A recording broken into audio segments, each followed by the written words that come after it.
चोरी रुपयों की होती है, चोरी गहनों की होती है, चोरी गाड़ियों की होती है। ये आम चोरियां हैं, लेकिन अजब एमपी में गजब चोरी हुई है। ऐसी चोरी जिसे आप सुनकर हैरान हो जाएंगे।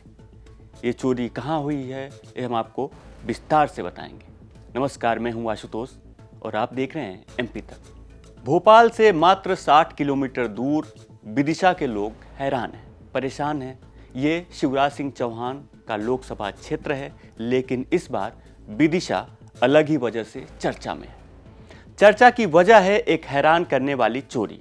यहाँ पर चोरों ने स्पीड ब्रेकर को ही चुरा लिया है। चोरों की इस करतूत से शहर की सुरक्षा व्यवस्था पर गंभीर सवाल खड़े हो गए। विदिशा नगर पालिका द्वारा शहर में ओवर स्पीड को रोकने के लिए और सड़क हादसों पर लगाम लगाने के लिए स्पीड ब्रेकर लगाए गए थे। इन स्पीड ब्रेकरों को करीब 9 लाख रुपए की लागत से शहर के प्रमुख सड़कों और चौराहों पर स्थापित किया गया था, लेकिन अब चोरों ने स्पीड ब्रेकरों को ही निशाना बना लिया। हैरानी की बात यह है कि चोरी की यह वारदात किसी सुनसान इलाके में नहीं, बल्कि शहर के मेन रोड, दुर्गा नगर चौराहा और डिस्ट्रिक्ट कोर्ट से विवेकानंद चौराहा जैसे बेहद व्यस्त इलाकों से हुई है। इन इलाकों में दिन रात आवाजाही बनी रहती है और सुरक्षा की व्यवस्था भी यहाँ पे हमेशा मौजूद रहती है, क्योंकि पुलिस की गाड़ियाँ अक्सर यहाँ पे गश्त के लिए आती जाती रहती है। लेकिन इसके बावजूद भी चोर स्पीड ब्रेकर को उखाड़ कर ले जाने में सफल हो गए। स्थानीय लोगों का कहना है, जब सड़कों से ही स्पीड ब्रेकर की चोरी हो जाती है तो आम लोगों का क्या होगा।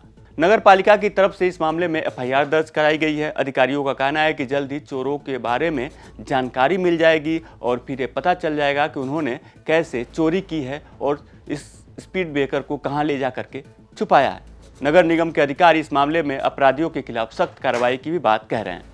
कुछ असामाजिक तत्वों द्वारा वो स्पीड ब्रेकर की कंप्लेन हमें प्राप्त हुई थी, कुछ चोरी हो गया है। तो हमने इसकी थाने में एफआईआर भी दर्ज करवाई है और इसका हम प्रयास कर रहे हैं जल्द से जल्द जो अपराधियों को पकड़ें।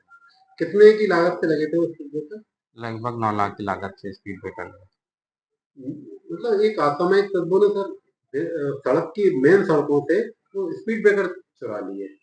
रात्रि के समय ये चोरी हुई थी और अलग अलग समय पर हुई थी, तो इसके हमने हमारे जैसे ही संज्ञान में हम तत्काल इसके एफआईआर भी करवाई है और हम पुलिस भी इस चीज़ में ढूंढने में मदद कर रही है और आगे ऐसी घटना ना हो, तो इसके लिए भी हम प्रयास कर रहे हैं। फिलहाल विदिशा पुलिस सीसीटीवी कैमरों की जांच कर रही है ताकि चोरों का कोई सुराग मिले और चोरों को पकड़ा जा सके। लेकिन सवाल यह है कि आखिर चोरों ने स्पीड ब्रेकर को कैसे चुरा लिया और चुरा कर इन स्पीड ब्रेकरों को कहां ले गए, क्योंकि ये चोरी सिर्फ सरकारी संपत्ति की नहीं, बल्कि इस चोरी से शहर की सुरक्षित यातायात भी प्रभावित होगी।